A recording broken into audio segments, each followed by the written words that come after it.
Good afternoon, and welcome to the Institute for Advanced Clinical Trials for Children webinar. Fair market value, the impact on the pediatric clinical trial study budgets. Next slide, Barb. I'm Lisa Benson, the SVP for the Clinical Site Network, and I'd like to thank you for joining us this afternoon. We have over 100 attendees who have joined us to learn more about fair market value, where it comes from, and how it's applied to our study budgets. You will hear from three groups of panelists: our industry sponsors, vendors, and some representatives from IAC Site Network. They will tackle some important questions on how fair market value relates to the organization. Next, there we go. So before we begin, I'd like to go over some housekeeping items. Please mute either your phone or your computer so that we can minimize any background noise. We encourage you to ask questions throughout the webinar. This slide shows you how to access and expand the control panel. Please click the arrow in the upper right-hand corner. That will expand the panel. You will then see the section that says Questions. It is there where you can type your questions for the panelists. Please indicate which panel you would like the question directed. For example, Panel 1, Sponsors, Panel 2, Vendor, or Panel 3, the Sites. At the end of the webinar, we will have time to answer your questions. And if time doesn't allow for all the questions to be addressed, we're going to have our panelists answer them after the webinar and send all attendees the list of questions along with their answers.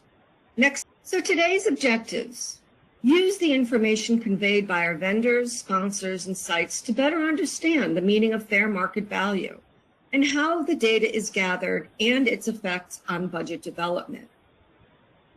We will look at recognizing the challenges of budgets based upon fair market values, and lastly, understand the role of vendors and sponsors in determining fair market value. Now, I would like to introduce to you our sponsor panelists.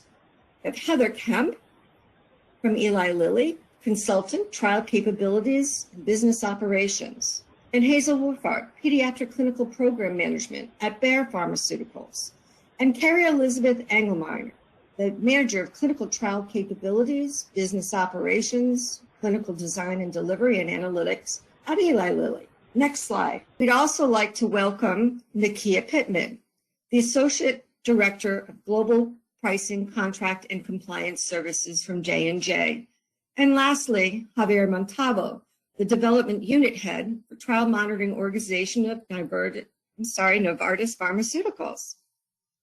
So let us begin with questions directed to our sponsor panelists. Next slide is now, it's come up. So Heather, we'd like to start with you, and why is fair market data, value data, important to sponsors? Yes, thank you for the opportunity to come and present and talk with sites about this important issue. You can see we'll just get right to it. The reason it's important is because there's regulatory statutes that we have to comply with. You can see some excerpts from some key relevant statutes that govern how we think about fair market value, and these are just snips from it. They're part of much longer language. And so, for example, in the anti-kickback statute, if we're found in violation of that, we could be fined up to $100,000, or you can be imprisoned for up to 10 years, or both.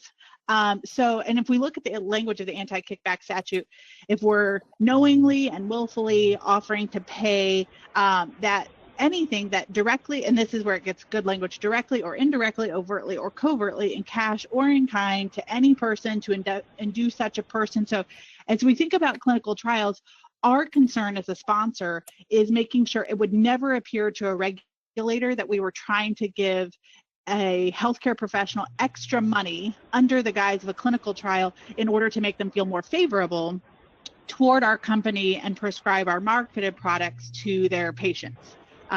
So we have to be very careful that it doesn't look like we're trying to do something untoward within the context of a clinical trial to influence their decision making.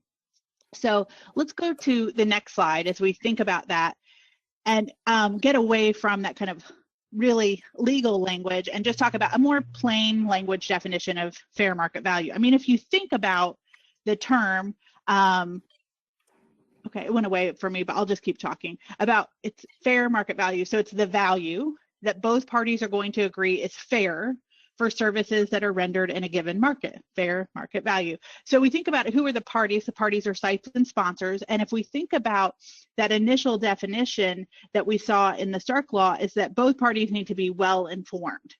Yeah, there we go.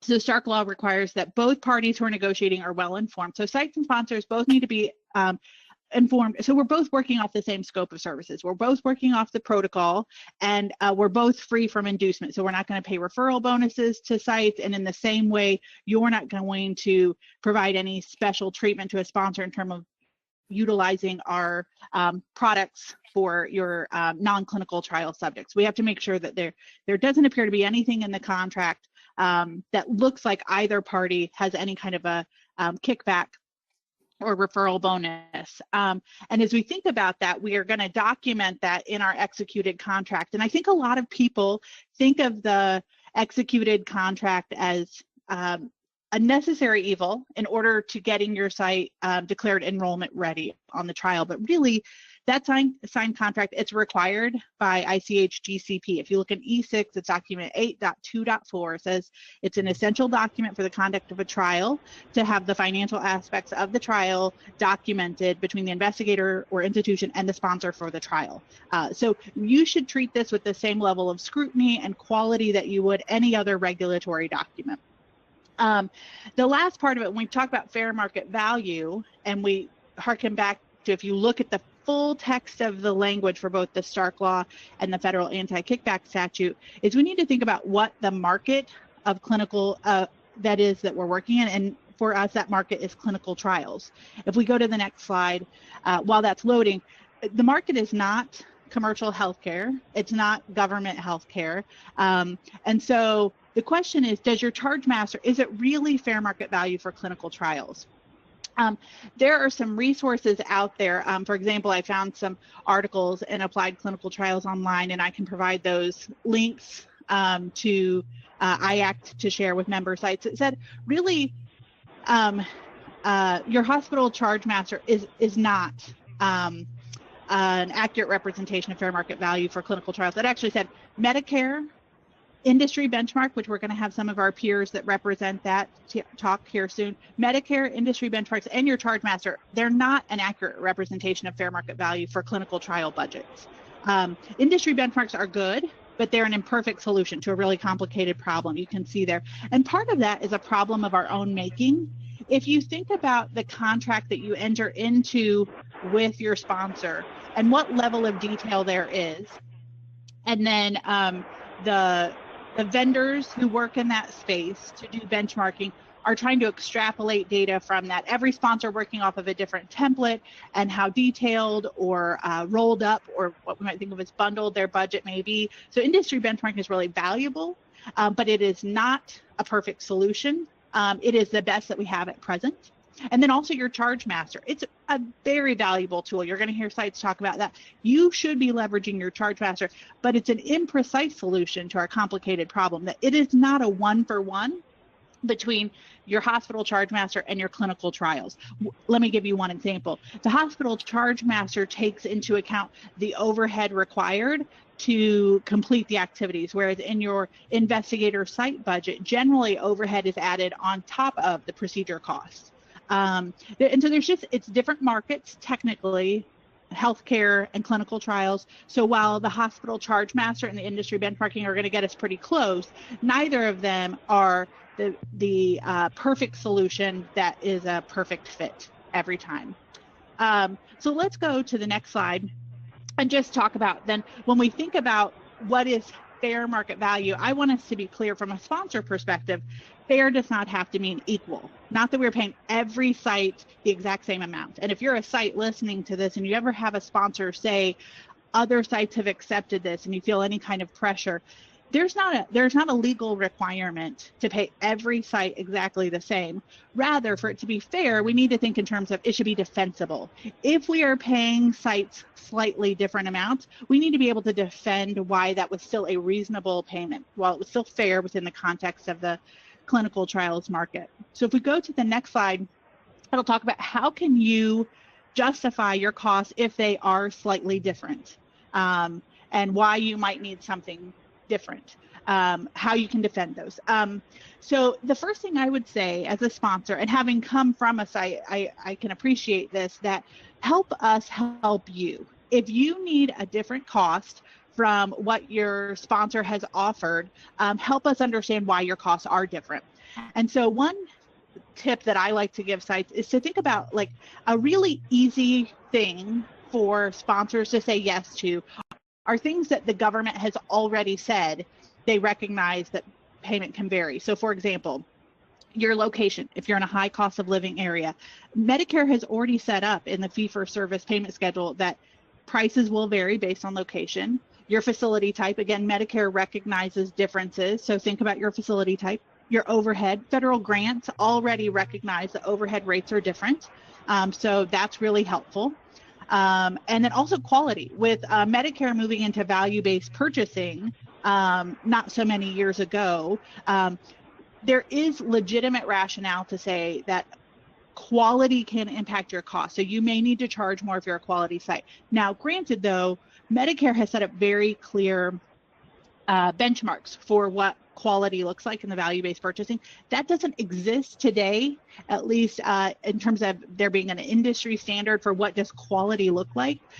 We expect all sites to meet all of the FDA and GCP requirements. So help us understand what are the extra quality initiatives that your site are doing, how that brings value to your sponsors, so we can understand then why that cost is reasonable to be a little bit higher.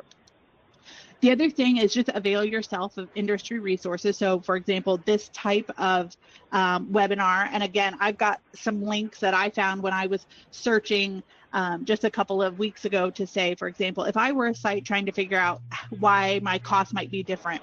And so I found an article, and I'll provide that, but they talked about very similar, your site type, your location, talk about your performance. And again, leverage those.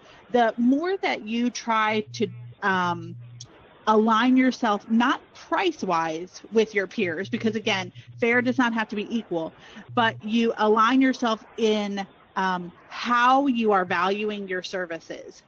That is going to help you get to yes faster, and will help your sponsor be able to get more comfortable with a price variance and say yes to that. And then you just see the second tip there. I'll just wrap this up. When you're trying to justify different costs, make that documentation that you worked on in the top bullet there, make it early, make it available early and often. And my best practice tip is to post it on your public website, or if you can have a section where it says for sponsors. Because again, now this is my perspective. What we would do is that if it's on your public website, I then know, oh, you're going to charge every sponsor that fee schedule.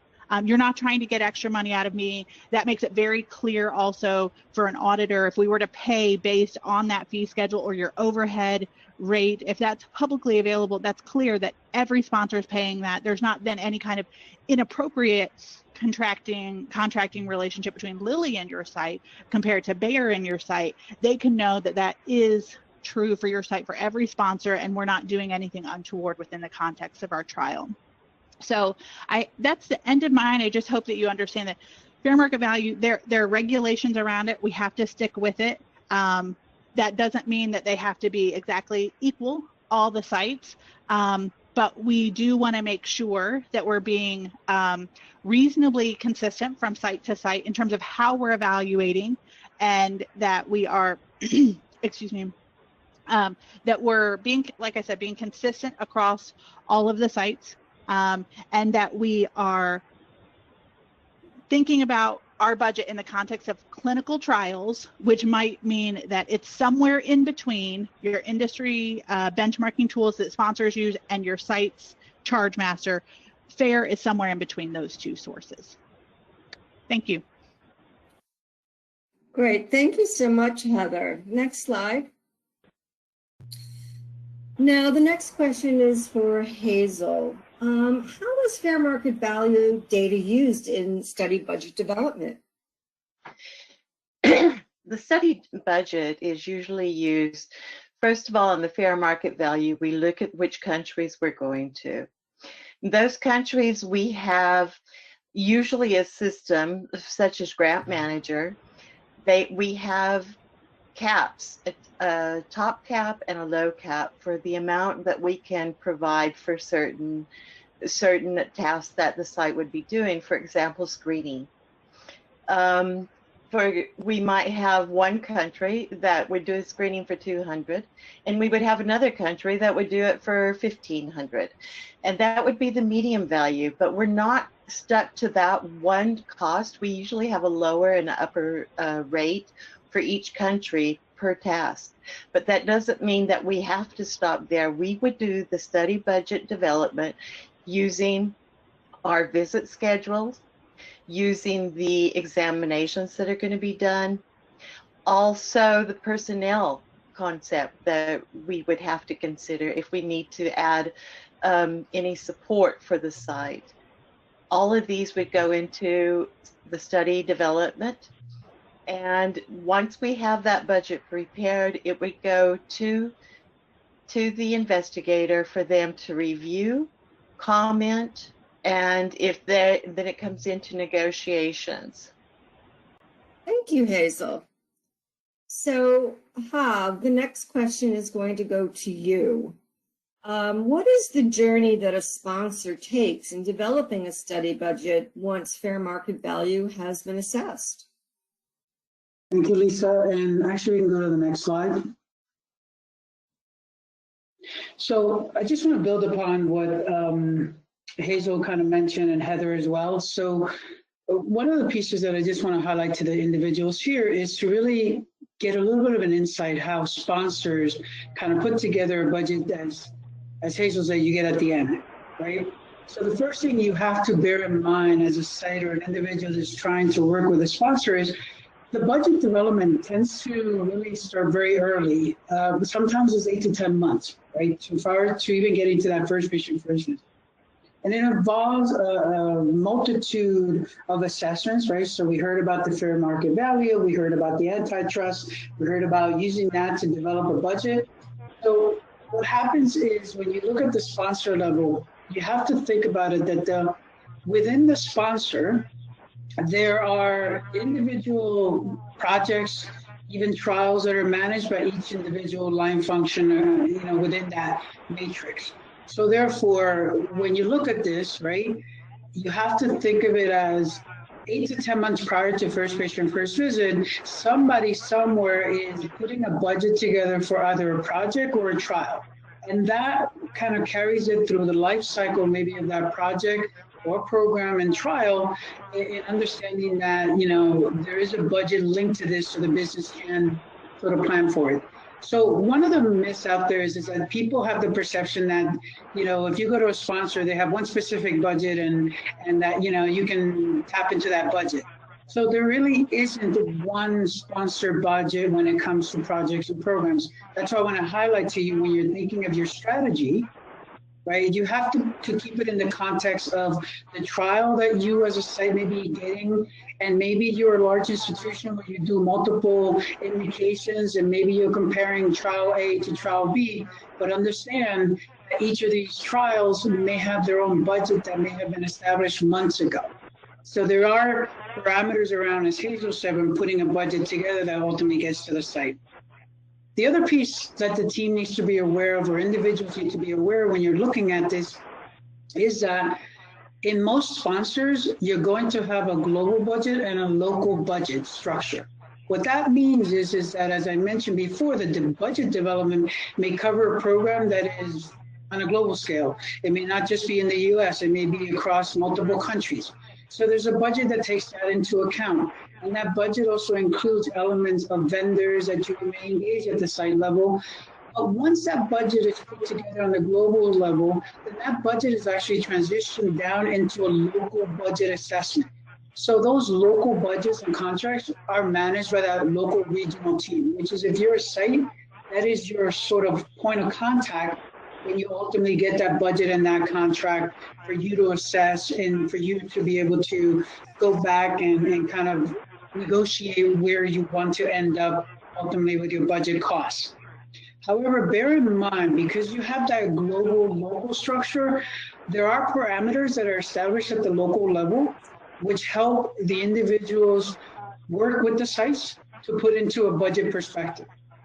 However, let's say you're a site and you come back and you provide your justification and you provide all the asks related to a budget, and maybe it doesn't fit into the standard average contract or budget that's been established across the board for a trial and may require the region to supplement that budget. They're going to need to have to go back to the global level to be able to get approval and to be able to get assessments on those, and they will be asked questions. So as Heather said, be very clear what the ask is and be consistent, because they're going to be asking for justification of the local team to be able to move that contract forward. The other piece I want to mention is when we look at these contracts and budgets, especially in the contract space, there is the numbers and then there's the language. Those two, go hand in hand, but we tend to find ourselves more in the language section that we spend a lot of time trying to negotiate that. The other piece I want to mention, I'm not going to get into it because I think Heather mentioned it, but again, just a reminder that, the Pharma Code, right, the Pharmaceutical Research and Manufacturers of America, we as the sponsors, and most of the sponsors, follow that code, which talks about how we engage with healthcare providers, including how we manage the budget and what we can pay, what we can't pay for. It's another piece that plays into this, but there's also corporate policies that will influence the budget and the contracts. And the last piece I want to mention in relation to how we put this together is be aware that when you are dealing with a sponsor, and even just an example, it's a very complex matrix environment. So take that timing into account, take the understanding that other individuals need to provide insights and information as it relates to a finally approved budget. That's what I wanted to share at this point, and I'll turn it back to Lisa. Great, thanks so much, Javier. So our next panelist is Nakia, and your question is twofold. What is the process to keep fair market value data valid? How often are the data evaluated and updated? And how do sponsors actually manage changes with fair market data value to ensure it improves the negotiation process? Okay, great, thank you. So the process to keep fair market value valid is really looking at some of the benchmarks that we have in place. And I think we spoke about this a little bit earlier in the presentation, just that there are benchmarks that we use. Many of the sponsors use tools like Grants Manager and Grants Plan.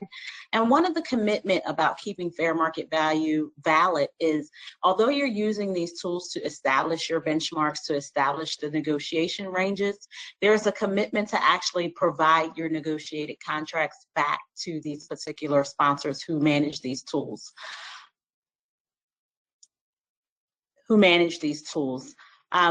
Again, one of the commitments is for Grants Plan and things like Grants Manager.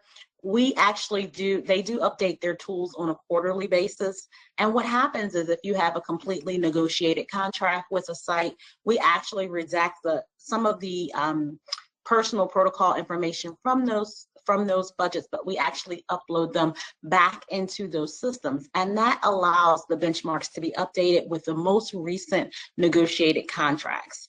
And how some of this data is evaluated and updated, we look at, where the sites are located, the procedures, of course, of the therapeutic area, and it allows those benchmarks to really be drawn from the information, therapeutic area, indication, and these are constantly being updated and evaluated during the entire quarter, but on a quarterly basis, normally for both of these systems, the benchmarks are updated.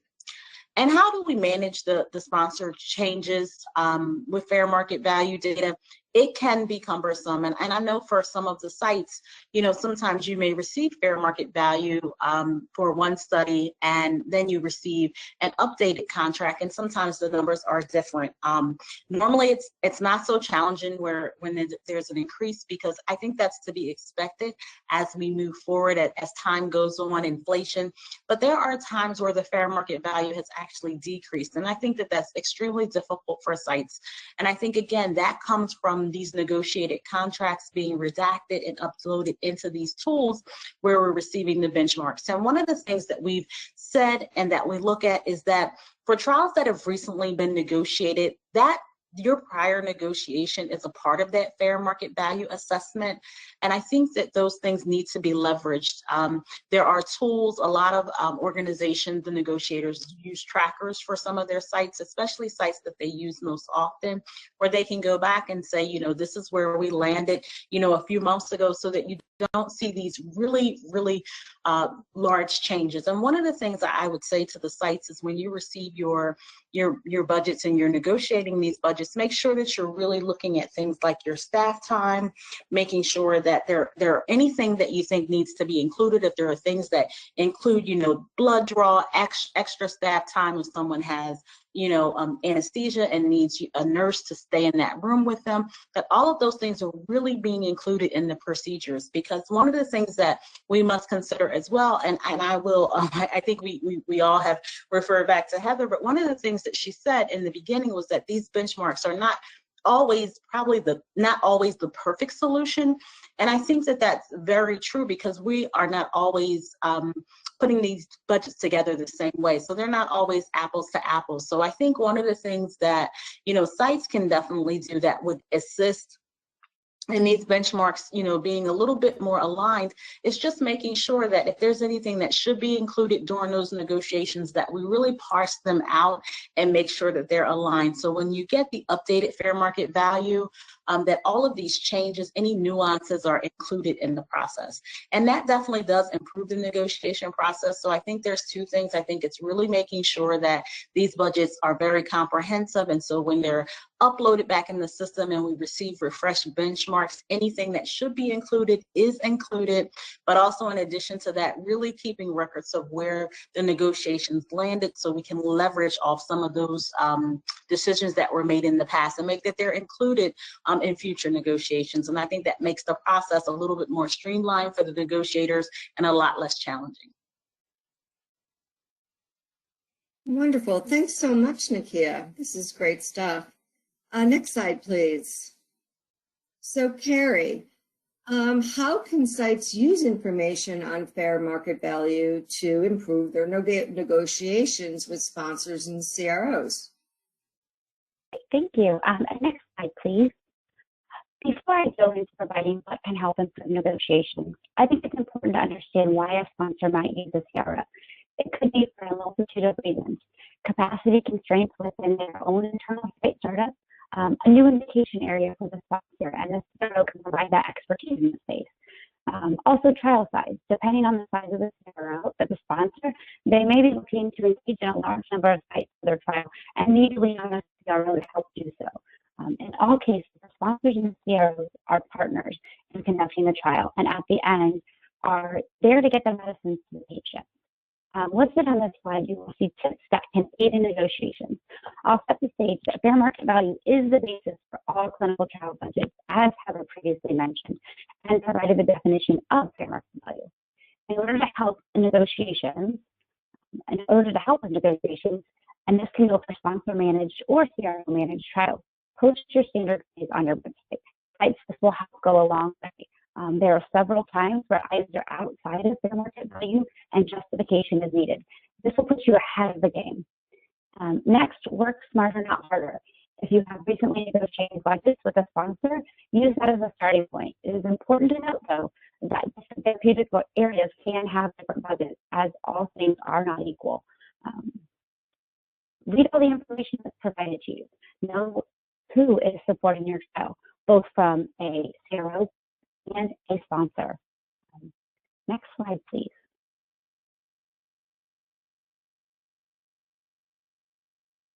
CROs and sponsors as I see as our partners. As I've worked for both a CRO and a sponsor, I can attest that the CROs are truly working on behalf of the sponsors. I can share my experience that I've seen where sites have stated, I just want to work with a sponsor and feel that the CRO is just a rate limiter. I would like to change this mentality and challenge sites to take some of the suggestions on this slide. CROs want to negotiate quickly. Leverage the contact that you are working with at the CRO and start with them. Sometimes going around the CRO and removing them from the conversation can take longer. Also, it is key to note not to escalate too early or too late. A lot of times, I think that there are instances where you want to bypass that, and we really need to work together. But again, fair market value is what is used as the basis for all budgetary items, whether that be with a CRO or a sponsor. So that is truly our starting point. Thank you. Thank you, Carrie. Next slide. So now I'd like to introduce to you the folks who play a really important role in gathering fair market value data for our industry sponsors. Our vendor panelists. First, we have Amanda Eckenrode, an engagement consultant within the strategic consulting services at Medidata Solutions, and Catherine Click, the director of investigator grants at Greenfire. But before we begin, I'd like to take a moment and just ask Amanda and Catherine, is there anything that you'd like to add regarding the information that our sponsors just shared about fair market value data? Hi, everyone. Hi, everybody. Yeah, this is Amanda. Yeah, this is Amanda Eckenrode. I have lots to add. I kind of incorporated it into our questions that we have, so I can certainly talk to it as you keep going. Okay, great. Catherine, anything to add? No, I think as we dive into the questions, I think that'll answer a lot of the follow-ups that we probably both have. Wonderful. Okay, next slide. So now we're just going to get into the specific questions for our vendor panelists and Amanda.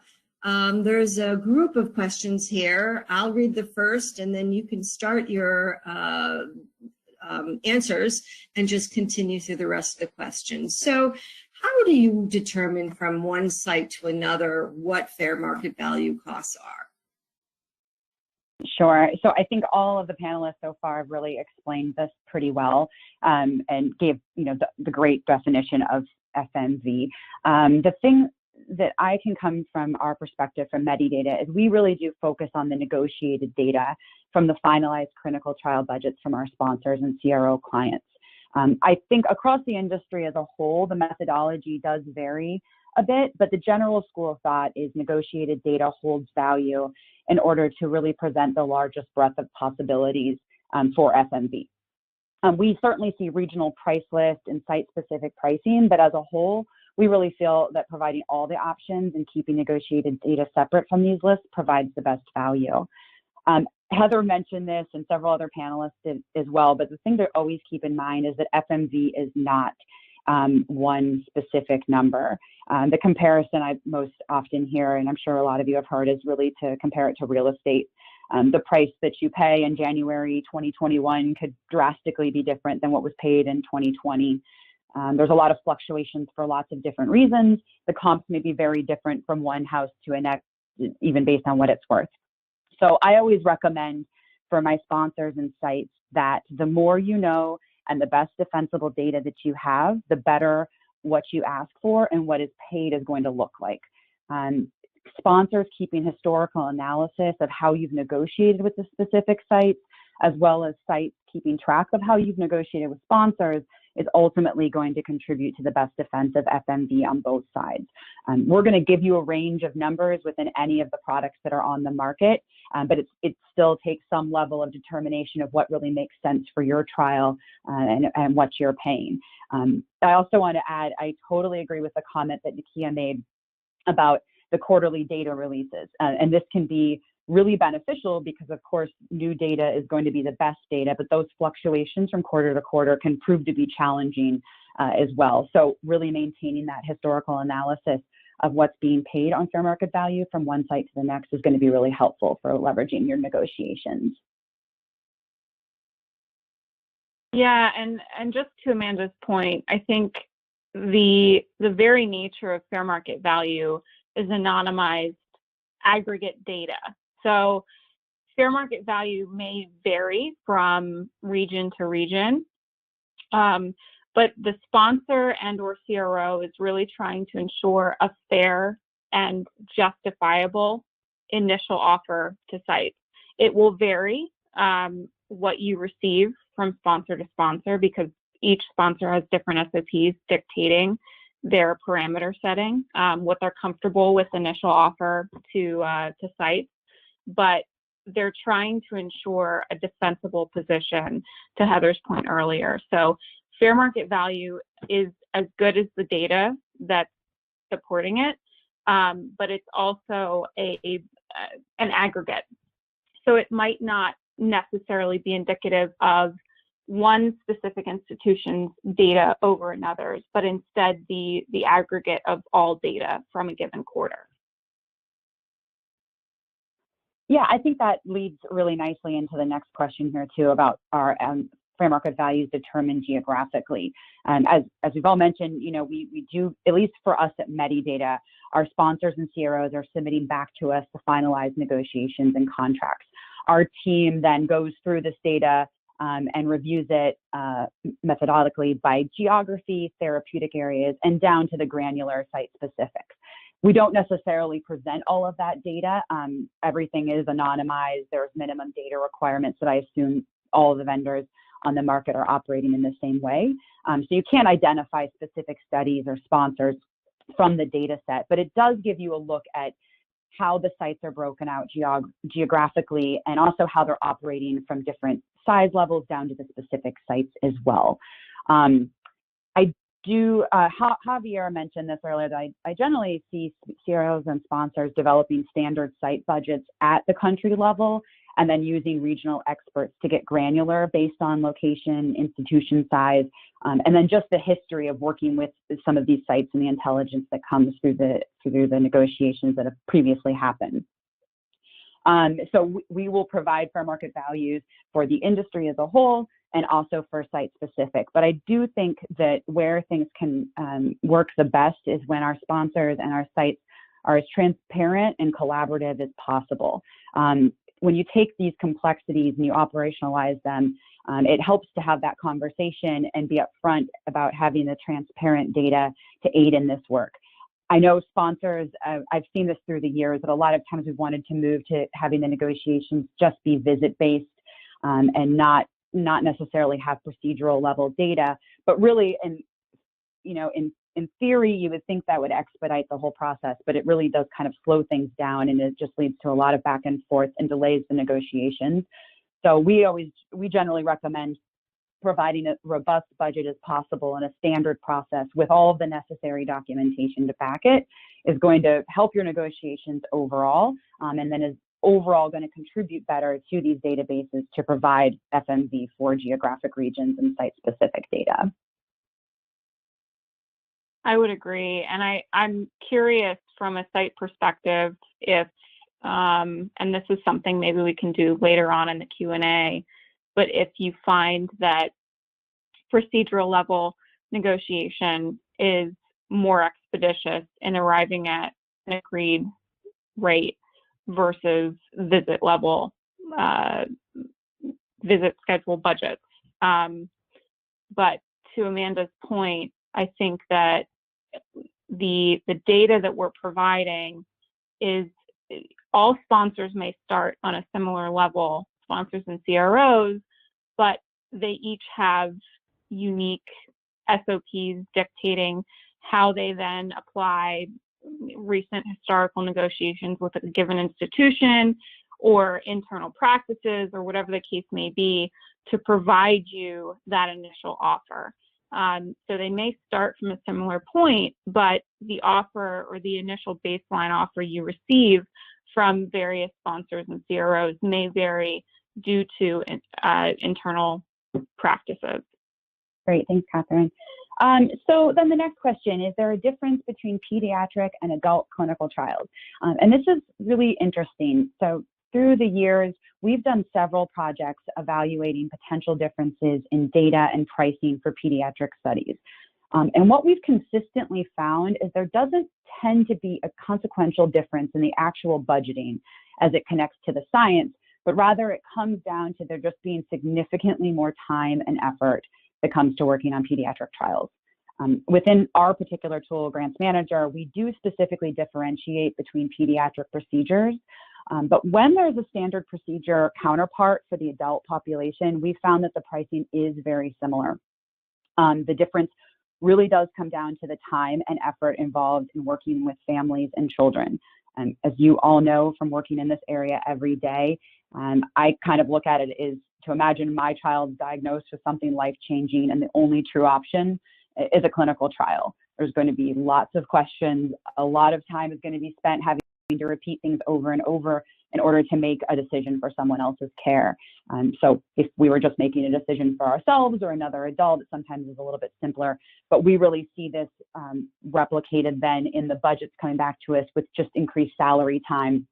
Some of those activities that you would see for caregiver, things like that, that's where we're going to kind of catch some of those differences. But when it comes to specific procedures, there doesn't seem to be a huge difference, at least coming in.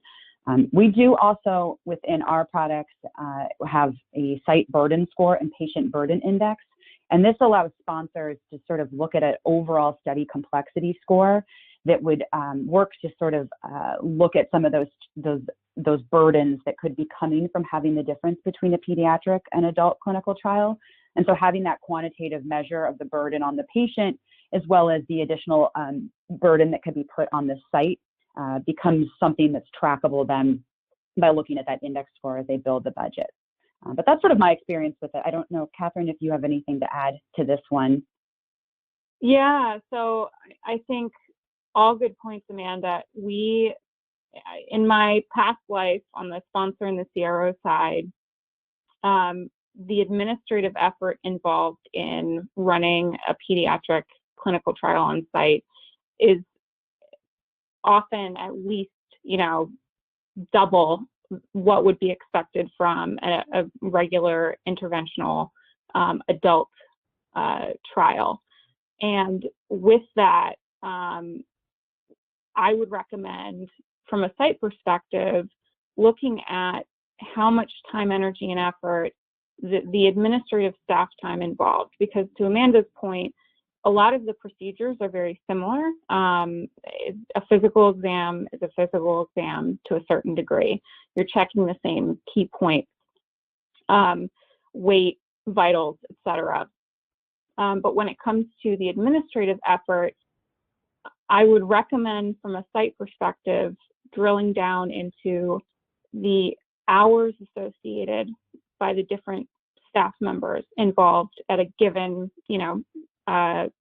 visit, and identifying the cost associated. I think that's where you'll see significant deviation from phase 3 adult, UC study versus a PEDS study. So just to that point, from my past experience before joining Greenfire, I think that if you take a look at the amount of time burden required on a visit-by-visit basis, that really is the distinctive difference between a PEDS study and a traditional adult research study, just from a fair market value and budgeting perspective. Great, thank you. And then finally, the last question, how does the vendor work with the sponsor to facilitate the fair market value process? So I think the sponsor panelists covered this pretty well, but just to sort of add on to it, with all of these products, we do enablement and training with all of our clients.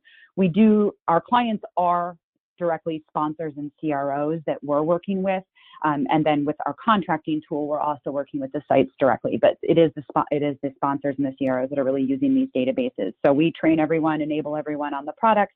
And then additionally, we offer managed service where sponsors outsource work directly to us. So my team handles that work where we do the fair market value assessments and that whole process for clinical trials, as well as investigator initiated studies as well.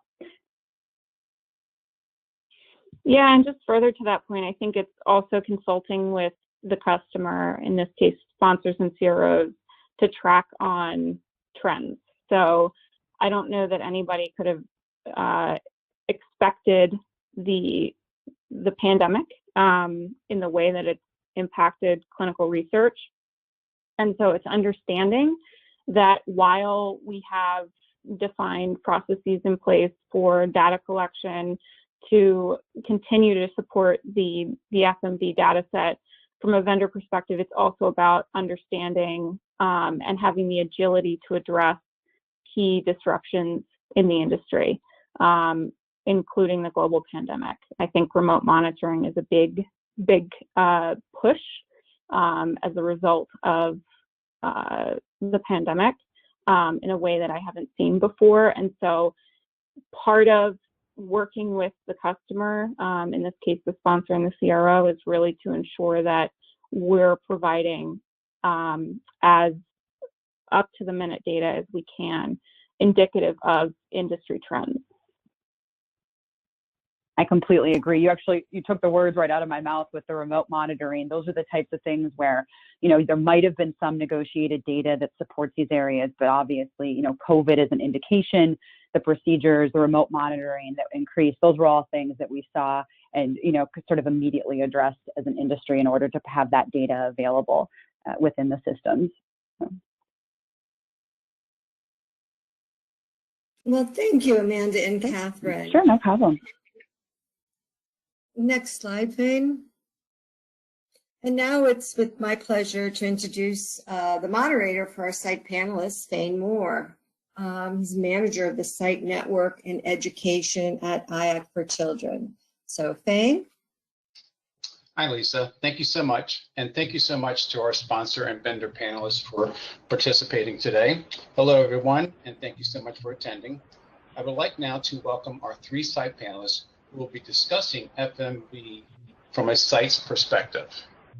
First, I would like to introduce Gary Hyman. Gary is president of Gary Hyman Consulting. He established CNS Psychiatric Clinical Research Consulting. Gary is also a consultant for the Center for Emotional Fitness, which is one of our private practice sites in our site network. Next, I would like to introduce Rebecca Mercado. Rebecca is a clinical research manager for the Pediatric Research Hub at the University of Florida Shands Hospital. And lastly, I would like to introduce Dr. Janice Sullivan. Dr. Sullivan is Professor of Pediatrics, Vice Chair of Research in the Department of Pediatrics, Divisions of Pediatric Critical Care and Clinical and Translational Research at the University of Louisville. So our first question is going to go to Gary. Gary, how do sites determine their costs in the development of study budgets? Thanks, Thane. So the purpose of the site presentation today is to provide a brief and general overview on how sites determine their costs in the development of a given study budget. And by study budget, what Dr. Sullivan, Rebecca, and I focused on for today is the site cost to conduct protocol-specified subject visits. And then this in turn results in a total cost per completed subject budget, which is a term or something similar that is often used when negotiating study budgets with sponsors and CROs from the site perspective. Next slide, please, Thane. Okay, protocol review. So the first thing sites typically do, of course, is some level of review of the final protocol to determine if a study is feasible to conduct at their site. That is, does the site have the necessary staff and infrastructure to conduct the study? And two, that the study is recruitable at their site, because as most people are aware, this is how sites primarily get paid for conducting a study. Next slide, please. Okay.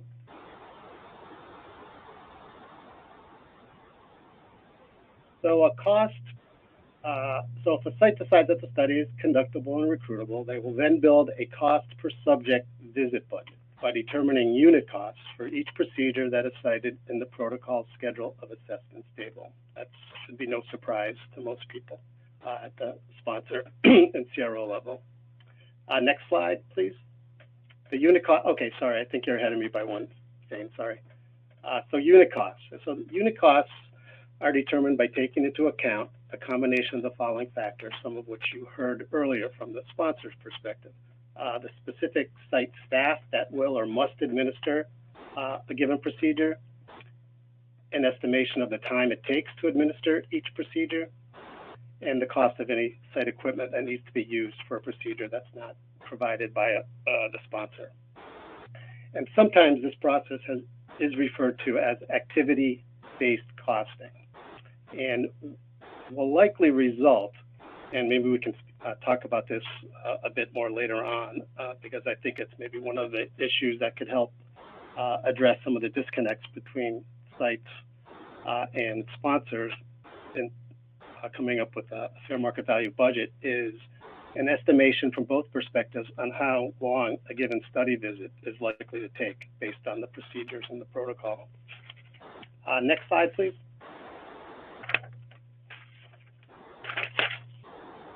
So of course, there's variations, but procedure time estimations can vary, and they vary due to a subject's age. Sometimes younger children will take longer to assess and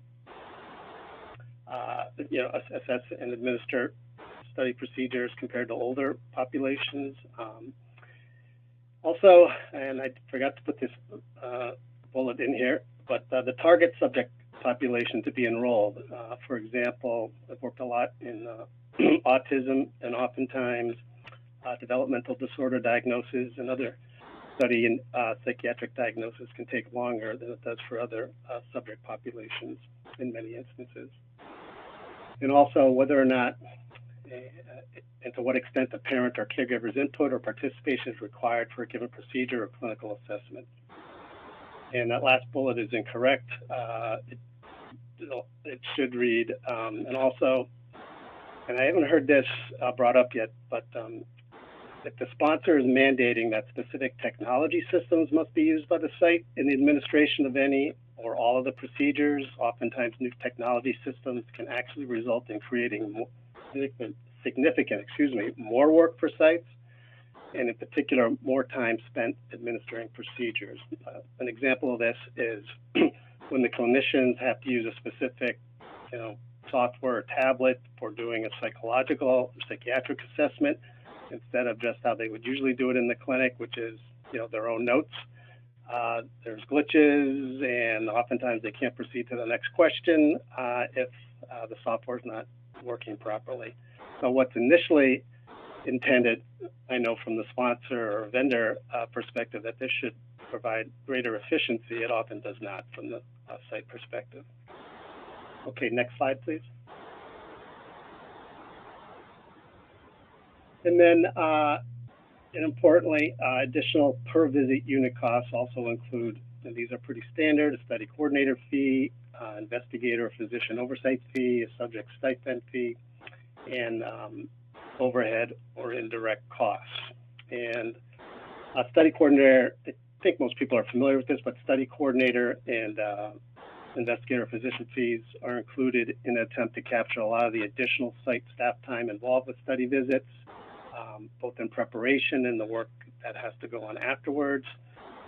We can talk more about that if people want more specific examples, but those are pretty standard items, but how an estimation is made of that time is maybe something that different sponsors and sites may have some, wide variations and disagreements on how much time is actually involved outside of the specific procedures. And I work mostly with private sites, and so overhead for those sites typically just the cost to keep the lights on, general building or department operating expenses. Okay, next slide, please. And as has already been mentioned by the sponsors and vendors, unit costs can vary due to geographic location of a site, due to the cost of living in a given location, sometimes the size, large versus small, as well as the type of site, a private, academic hospital. Hospital-based sites often must use CPT codes to determine their procedure costs. And experienced private sites are often aware of industry benchmark databases that have been mentioned, from which sponsors' procedure unit costs were derived for previously approved study budgets, and sites consider them in their budget development, but usually as a starting reference point only. So I will stop here. Thank you for listening, and back to Thane. Thank you, Gary, so much. That was quite informative. Our next question will go to Rebecca. Rebecca, what is a charge master and how is it used at the institution? Awesome. Thank you so much, Fane, and thank you to IACT for bringing us all together and hosting this webinar and allowing us to have this very important conversation. So thank you to all of the fellow panelists. So the question that I am answering specifically is, what is a charge master and how is it used? As Gary stated, it's often used in the unit costs. So as sites are looking at what are the costs in developing a per patient or per visit budget. I also recognize that it can be considered an imperfect system, but I think that at least as an academic medical center, we are using this to try and create some level of consistency and, to Heather's point earlier, some level of defensibility in how we're approaching costs.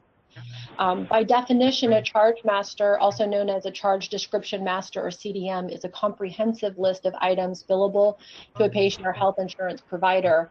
This would include hospital or clinical procedures, products, and services often tied to a current procedural terminology or CPT code. By hospitals, it's typically used for patient billing purposes to support the revenue flow. For research, the charge master often serves as the budget development, communication, and compliance tool. The charge master rate typically serves as the baseline rate for performing a specific procedure, service, or activity, and it's often tied to a CPT code. The associated CPT codes are used in the billing compliance review for the studies, such as coverage analysis, to ensure that there is accuracy and consistency in patient or study billing and that it is remaining compliant with current guidelines and regulations. And for research purposes, having an accurate, and also just for the hospital purposes, having an accurate and up-to-date charge master is essential for ensuring accurate billing and for maintaining compliance and consistency. That is all that I have for this part. And when we get to questions and answers, if there's additional questions, please let me know. Thank you, Fane. Thank you, Rebecca, so much. Next slide, please. Our next two questions that we have, they're going to be for Dr. Sullivan. Dr. Sullivan, your first question, why do site costs fluctuate across different divisions? Thank you, Fane. And again, I would like to thank IACT and all the panelists for this great opportunity. So I'm going to approach this from an academia perspective. I think academia has really lagged in centralizing and standardizing processes for budget development and budget negotiation. Therefore, you see great variability across divisions. There's many times variability in the contract negotiating based on personnel, because the PI may get the contract or the budget and approve it, and it may not be thoroughly, unfortunately, really reviewed and all costs considered and taken into consideration. And I look back to when I started doing research, I was with industry sponsors. I was totally unaware that I could negotiate the budget. I was pretty naive, and I learned a lot over the course of the years, but I think you have a lot of variability in personnel who are working on negotiating the budget. And then, so that accounts for variability and experience with budget development. And many times there's not the oversight that there needs to be as an accountability for what goes into developing a budget. And then faculty salary across divisions is variable. Even within, at the university, adult physicians are typically paid higher salaries than pediatric physicians, but then within pediatrics you have variability, like neonatologists are usually in interventional cardiologists are usually at the top of the salary line, where your general pediatrician has a much lower salary. So those can impact the budget development.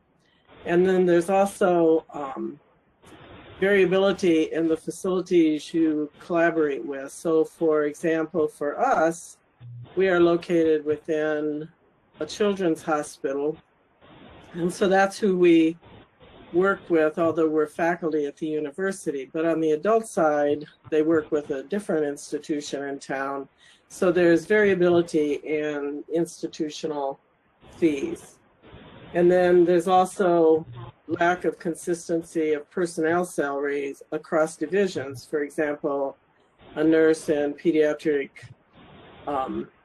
cardiology may be paid a different salary than a pediatric cardiology nurse on the adult side, or a pediatric nurse in a different division in the Department of Pediatrics. So there's a lot of variability that goes into that. Next slide, please. Thank you, Dr. Sullivan. So why are costs not standard at an institution? So again, I think just to summarize, there's a lot of variability in experience of budget development, variance in salary, and variance in facility fees. But I think there's been a lot of things at academic institutions that haven't been centralized, and I think some institutions are really working on centralizing these processes. So because of that lack of centralization and standardization, I think people just have kind of kept isolated. And hopefully as we move forward, there will be much more collaboration and standardization of fees.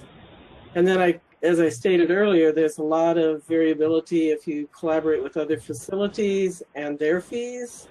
And hopefully that also can be standardized. That may be a little more complicated, but hopefully that can be standardized. And then as was mentioned earlier, there is variability between pediatric and adult processes. And I really appreciate what was stated several times about posting fees. At our university, for example, we have worked very closely with the Adult Research Center and have posted our fees for both pediatrics and adults. And I think that really is very helpful. But I think there's just been some hesitancy for institutions to centralize and standardize their processes and their fee schedules. And hopefully moving forward, that will change over time. Next question. Do you have any? Thank you, Dr. Sullivan. So we have one final question, and this is going to go to all three site panelists. Question is, what are the challenges when finalizing a budget with a CRO or sponsor? Dr. Sullivan, we would like you to go first, and Gary second, followed by Rebecca. Dr. Sullivan? Yes, I think probably the most challenging thing for us is the inability to come to an agreement on a budget, either with the CRO or with the sponsor. And there's a number of reasons I think that happens. I think, you know, one of the main discussions here has been fair market value, and I think that has been used sometimes as we can't negotiate this fee, go beyond what's fair market value. And we have tried to provide documentation, justification of why our fees are what they are. And sometimes you just can't get past that impasse. And then sometimes I think it's delays because the budgets aren't itemized. And so, you know, it's hard for us to know we're off by X amount of dollars, but why are we off by X amount of dollars? Is there something that we're missing? Or something that you're missing that, you know, if we can see where the variability is, that can help us negotiate that. And then occasionally there's a lack of non-negotiable fees. Like I said, for us, our fees are posted on the university website, and, you know, still sometimes those non-negotiable fees are not accepted And so that sometimes can be a challenge. And I think one of our main concerns with just delaying coming to an agreement on the budget is this delay delays the study and it costs everybody time and money. And so if we can figure out ways that we can shorten that time and come to an agreement sooner, everyone will be better off in the long run. So Gary, do you have anything to add to that? So you did a great job, Dr. Sullivan, and I'll just add a couple of pieces that, and this was mentioned by the vendors, I believe, too, and I'm glad to hear it, that oftentimes and increasingly in my experience now, sites are only receiving visit-based budgets with no documentation or rationalization of how they came to that budget, except to hear the term, this is fair market value. So it makes it hard to negotiate when we don't know, the unit costs that are being used.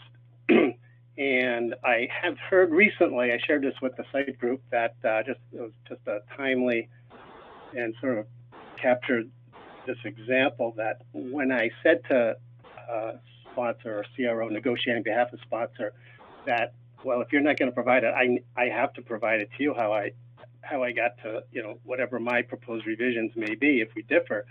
And the response was, well, the sponsor doesn't want it. The sponsor doesn't want to know what your, unit costs are. We just need to agree to a visit. And I thought that was sort of a telltale sign of just, not really negotiating in good faith and understanding maybe I'm making a mistake in my calculations. So, if we're not using the same, schedule of events and the same line items, then, it's hard to go from there. And I think unintended effect of that is when sites don't know what unit costs they're agreeing to, but they're just going to a visit. Well, some unit costs could be, way off, but compensated somewhere else, like for a given study, the coordinator fee or physician fee or even overhead. But that unit cost could be way off, and those get into the centralized industry databases, and then another sponsor goes and builds a budget, and the unit costs can really not be that accurate if everyone's sort of if the sites don't know what they're agreeing to. So I think I'll stop there and ask Rebecca if you have anything to add. No, I think that both you and Dr. Sullivan, Gary, have done a great job of summarizing. The only thing that I think I would have to contribute to elucidate what you both have stated is that often institutions are required to cover the costs for performing the research, and at an academic medical center in particular, we're required to ensure that that study budget covers the amount of time for the study coordinator or the PI or data manager to perform those activities. And it's not just during the research visit, but what is the time that's needed to do the patient screening, do the eligibility reviews, prepare for and coordinate and schedule a visit, then actually walk through the visit, and then the activities that would occur after the visit to ensure that we're maintaining correct communication and documentation and data entry. And so when sites are typically looking at what the salary support components would be to ensure we have that dedicated time, I think that sometimes that can be a sticking point during the budget negotiation, in addition to institutional non-negotiable fees, because sites do have to ensure that those activities are both available and then also that those costs are being covered. And that's the only additional thing that I feel like I can contribute at this time. Thank you. Thane? Thank you so much, Rebecca. And thank you so much, Gary and Dr. Sullivan, for your participation. And thank you so much for providing your knowledge and experience on this topic. And now I would like to introduce Kim Jennings, who is a manager on the Site Network and Education team at IAC for Children. Kim will now conduct the Q&A portion of the webinar. Kim? Welcome, everyone. Thank you for attending today's interesting webinar on fair market value. We do have a couple of questions that were posed. One of them is for the sponsors. Do sponsors have different fair market ranges based on the state? Heather or Nakia or Javier, do you have any thoughts on that? Hi, this is Nakia. We actually, for those of us who do use benchmarking tools, location is very, very important and is included. So you're going to see a difference for a site in New York than maybe a site in a small place, you know, in maybe a more southern area. So absolutely, location does, you know, is something that's considered with the benchmarks, with those tools that we use.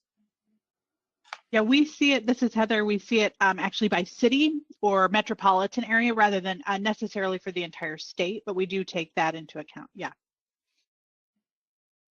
And this is Javier. I think there's variability as well, because when you look at, as I mentioned before, from the global perspective, because it is a global budget, they don't look at it that way. It may get down to the specific region, or in this case, in the US, if you're talking about states, and therefore that team at the local level may be using those more granular numbers to kind of generate their own budget. Thank you very much for that input. Very helpful. This is for the sites. You know, at your site, how do you determine your overhead costs and your administrative fees? And how often do you re-review them? Dr. Sullivan or? So this is Dr. Sullivan. So our overhead costs are controlled by the university, and they negotiate the costs with the federal government. And so that is the mandate that we follow, whatever their agreed upon fees are. And then this is Rebecca at the University of Florida. We also go by whatever the institutionally negotiated or posted, and it is publicly available, whatever those rates would be for indirects. But we also will review our institutional fees for supporting clinical trials, typically on an annual basis. It doesn't mean that they're updated as frequently, but it does mean that they are reviewed on an annual basis. Thank you. Gary, do you have a perspective from the private practice site?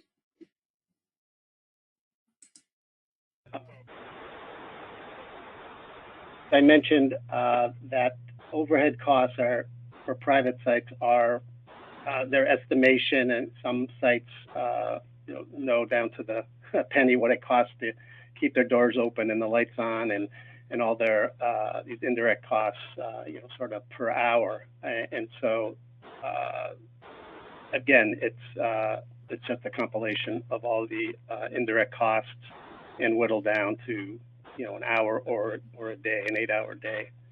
And I'm not sure I heard the other part of the question, administrative costs from a site perspective, like startup fees. I mean, Right. There's a lot of uncompensated time that's not in a per visit or a per subject budget per se, but are negotiated outside. And again, that's an estimation based on experience. Activities, startup activities would typically take and come up with some one-time charge for that. Great. I have another question that just came in. One is for the site and one is for the sponsor. For the sites, how do other sites justify study team effort required outside of an actual visit to the sponsor? Administrative costs, screening, visit prep, travel time, etc. How do you account for those costs? This is for the sites. Rebecca? So this is Gary. Again, if I didn't mention this before, I will be the first one to admit, after doing budgets from both the sponsor and site side for more decades than I'd like typically to admit, that there is no perfect way to capture all the costs that are hard to capture. How much recruitment time, for instance, goes in.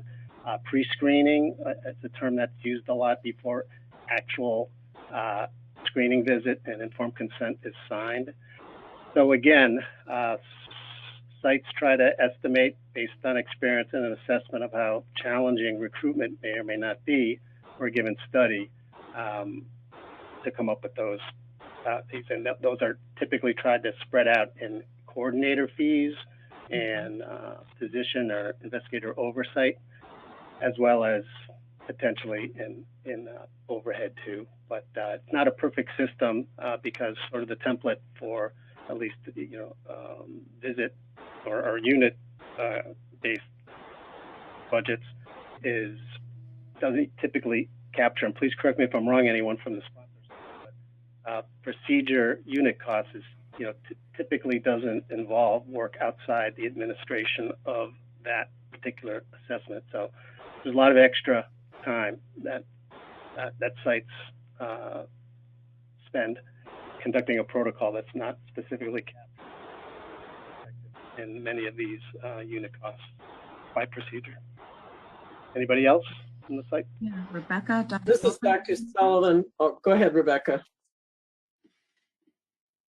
Oh, no, I was just going to add to that what Gary was sharing was very accurate, that we often will utilize the CPT codes to understand what the cost will be for us from the clinical or hospital perspective, because those are the costs that we are charged. Same thing would be true for an investigational drug service or research dedicated space. We are charged fees for performing research related activities. And then in addition to those per patient or per visit costs, we also have to make sure we're including the staff time to complete those visits. Dr. Sullivan? I was going to say, we track our staff time, and then we periodically go pick specific studies and go back and look and see if the amount of time we estimated, we were over or under, and try and get some idea if like screening is taking a lot more time than we thought or a lot less time, etc. And like Gary said, it's not a perfect world, but we try and estimate to the best of our ability up front based on the complexity of the study, the inclusion exclusion criteria, and the patient population, how much time, etc. we think some of these things are going to take. Well, thank you for that input. So on the sponsor side, what is the sponsor's perspective on being reluctant on approving this extra time?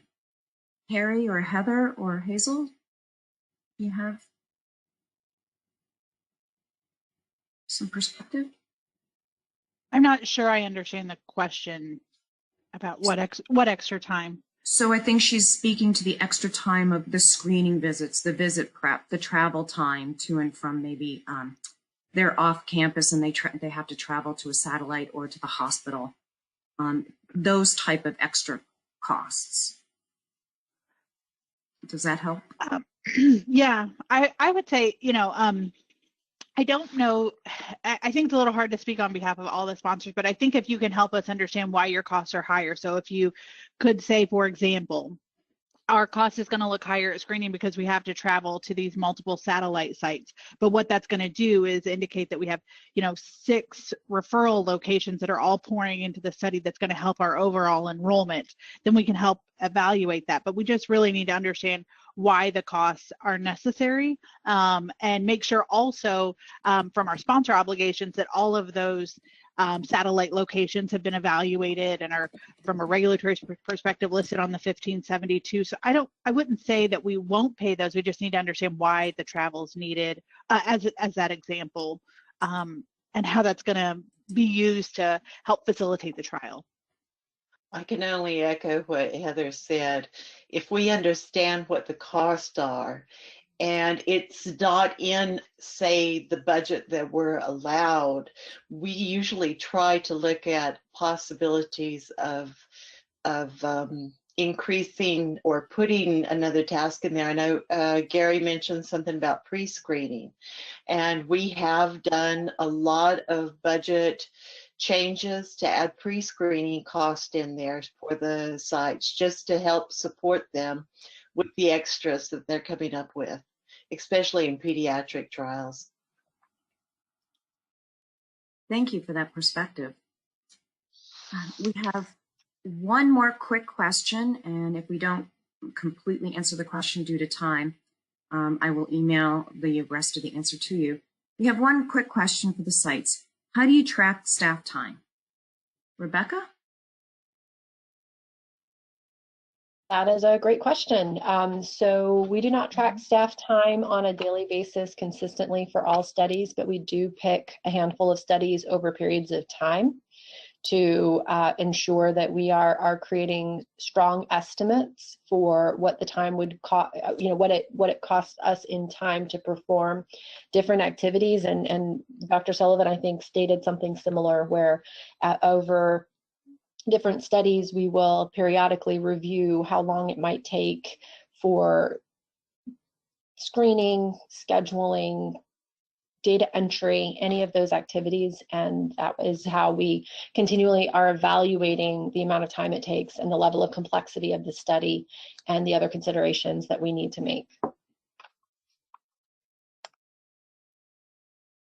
Dr. Sullivan or Gary, do you have anything to add? We have a software program that our staff enter their time at the end of each day. And so they enter whatever they worked on. They enter that there, and the type of work it was, like if it was, answering queries or screening, whatever, they put their time under that particular allocation. So we have a fair idea of the amount of time that is spent. Gary, any comments? Yeah, I'll just mention that different private sites have different ways of tracking staff time. Certainly for newer staff that may not be as experienced, in order to get them up to speed to be efficient, they track that. And a lot of sites just will simply how many hours today did you work on X study. But occasionally, as new technology, as I mentioned, and ways of doing what used to be kind of familiar and commonplace procedures become a little more complicated, or a lot more complicated, we definitely will provide the sponsor with feedback regarding is it taking this long? How long did you expect it to take? Because there's compensation is not going to be adequate if study visits are taken 2 or 3 times, right, as intended them to be. And so that's an issue that more and more is coming up, especially with the advent of more complicated protocols, procedures, and certainly technology. So thank you. Thank you, Gary. There was no further questions. I just want to thank everyone for attending. Kim, sorry, there is one question that just came in that we can address. Okay, thank you. It says when an investigator and nurse go to an investigator meeting, in person or virtual, the site needs to cover those costs, and they are putting them into their budgets. But sponsors have come back and said that they can't pay those fees because they're just part of the startup study expense. Is there a way that the sponsors can speak to how might, if sites need to cover these costs, they can get them covered in their budgets?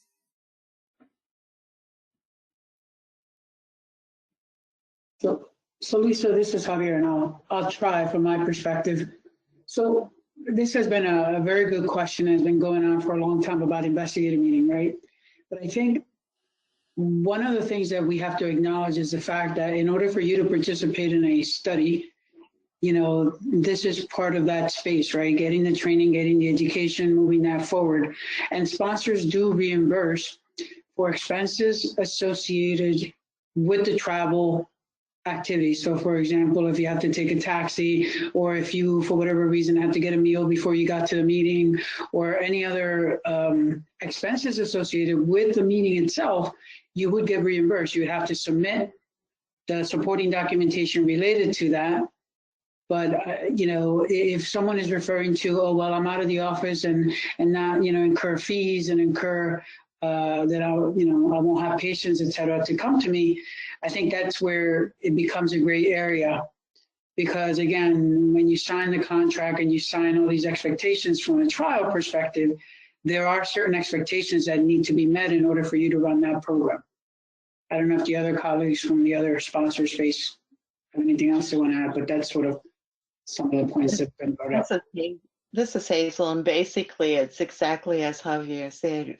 We will reimburse the investigators for all of their costs. I've never seen us push back on costs from the investigator, except for maybe once when they had a very expensive whiskey on their list, but that's besides the point.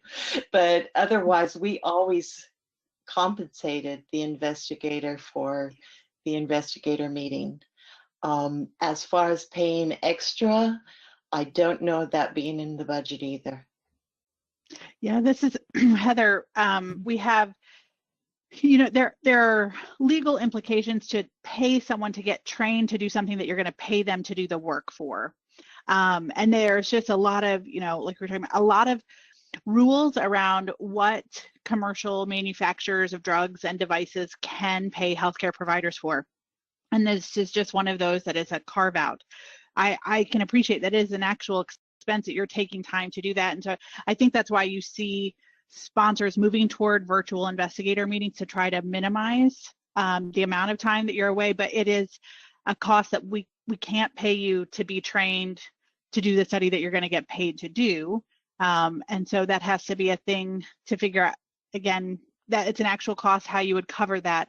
But we can't itemize that in the budget that we're going to pay you to attend the investigator meeting.